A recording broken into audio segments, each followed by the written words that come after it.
ইনসানিয়াতের নাম, মানবতার নাম, সম্প্রীতির নাম। এই এটাকে একটু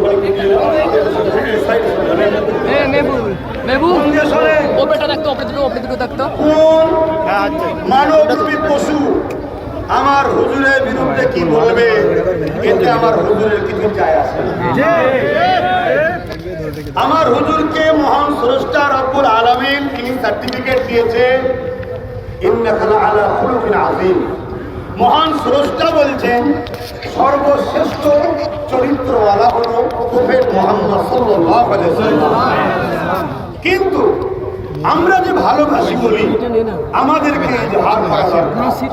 কেন্দ্র সরকার চাইছে যোগী হোক আর মোদী হোক, এনারা চাইছে মুসলিম ধর্মের ভাবাবেগে আঘাত দাও, ইসলামের অনুসারীরা রাস্তায় নামবে, মিটিং মিছিল করবে, আর আমরা এই ফুটেজটা দেখিয়ে অমুসলিমদের মধ্যে এক শ্রেণীর উগ্র মাইন্ডের লোক আছে, সবাই নয়।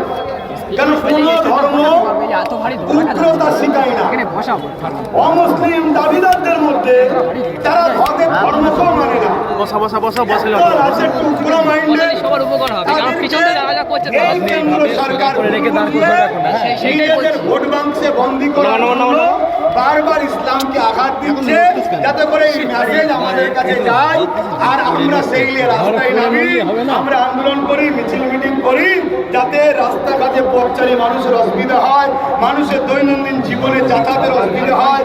এতে তখন অমুসলিম ভাইদের মধ্যে যারা সম্প্রীতি প্রেমী মানুষ, তাদেরকেও যে বুঝাবে, দেখেছো কিভাবে মুসলমানরা রাস্তাঘাটে নেমে রোডে জাম করছে।